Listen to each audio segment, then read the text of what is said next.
Hi friends, ನಮಸ್ಕಾರ. ಮತ್ತೊಮ್ಮೆ ತಮಗೆಲ್ಲ ಪೂಯಾಸ್ ಕಿಚನ್ಗೆ ಸ್ವಾಗತ. ಮಾವಿನಕಾಯಿ ಸೀಸನ್ ಅಂದರೆ ಸಾಕು, ದಿನ ಮಾವಿನಕಾಯ್ದು ಯಾವುದೋ ಒಂದು ರೆಸಿಪಿ ಇರಲೇಬೇಕು, ಅಥವಾ ಮಾವಿನ ಹಣ್ಣಿಂದ ಯಾವುದೋ ರೆಸಿಪಿ ಇರಬೇಕು. ಹೀಗೆ ಮಾವಿನ ಸೀಸನ್ ಸ್ಟಾರ್ಟ್ ಆಯ್ತಂದರೆ ಮಾವಿನ ಹಣ್ಣಿನ ರೆಸಿಪಿಗಳದ್ದೇ ಭರಾಟೆ.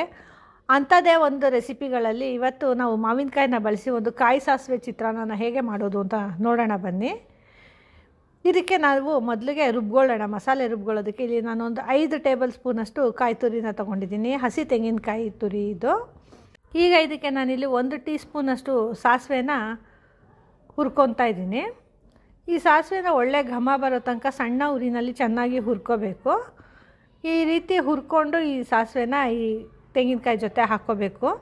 ನೋಡಿ, ಇದು ಒಳ್ಳೆ ಘಮ ಬರೋಂಗೆ ಫ್ರೈ ಆಗಿದೆ. ಈಗ ಇದನ್ನು ಸಹ ತೆಂಗಿನಕಾಯಿ ಜೊತೆ ಮಿಕ್ಸಿ ಜಾರ್ಗೆ ಹಾಕ್ಕೊಳ್ಳೋಣ.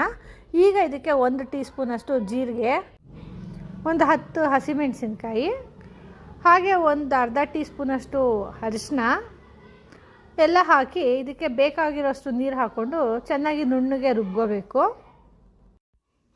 ನೋಡಿ, ಈಗ ಇದು ನುಣ್ಣಗೆ ರುಬ್ಕೊಂಡಿದ್ದಾಗಿದೆ. ಈಗ ಒಗ್ಗರಣೆಗೆ ಸಿದ್ಧ ಮಾಡ್ಕೊಳ್ಳೋಣ ಬನ್ನಿ. ಇಲ್ಲಿ ನಾನೊಂದು 3 ಟೇಬಲ್ ಸ್ಪೂನಷ್ಟು ಎಣ್ಣೆ ತೊಗೊಂಡಿದ್ದೀನಿ.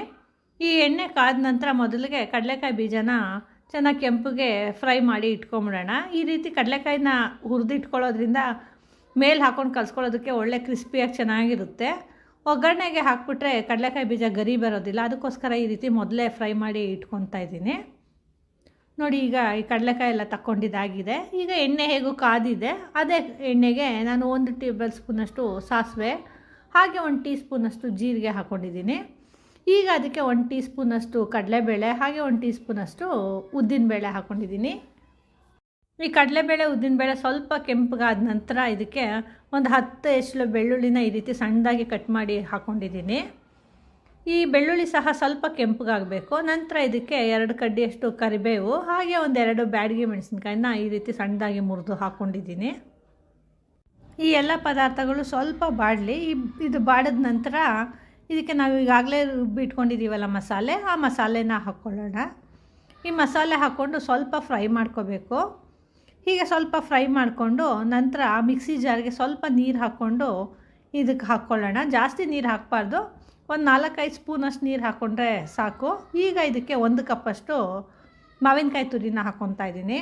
ಇಲ್ಲಿ ನಾನು ತೋತಾಪುರಿ ಕಾಯಿನ ತೊಗೊಂಡಿದ್ದೀನಿ, ಹಾಗಾಗಿ ಸಿಪ್ಪೆ ಸಹಿತವಾಗಿ ತುರ್ಕೊಂಡಿದ್ದೀನಿ.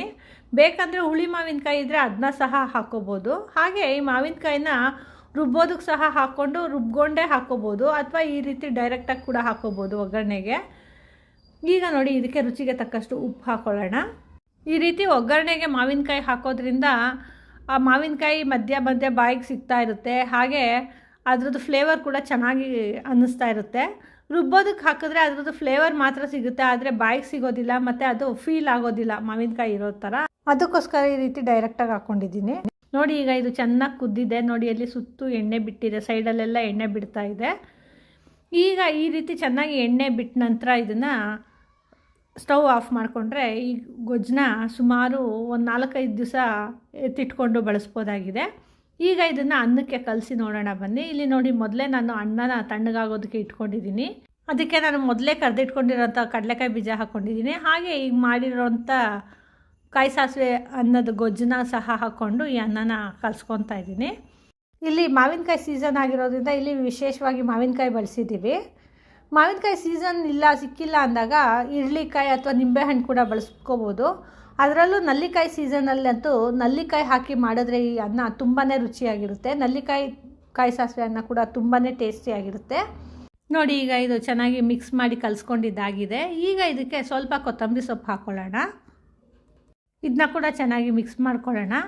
ನೋಡಿದ್ರಿ ಅಲ್ವಾ, ತುಂಬಾ ಟೇಸ್ಟಿಯಾಗಿರೋಂಥ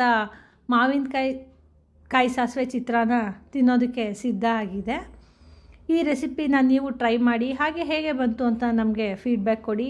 ಹಾಗೆ ಇನ್ನೂ ಹೆಚ್ಚು ವೀಡಿಯೋಸ್ಗಳಿಗಾಗಿ ನಮ್ಮ ಪೂಯಾಸ್ ಕಿಚನ್ನ ಲೈಕ್ ಮಾಡಿ, ಶೇರ್ ಮಾಡಿ, ಹಾಗೆ ಸಬ್ಸ್ಕ್ರೈಬ್ ಮಾಡಿ. ಧನ್ಯವಾದಗಳು.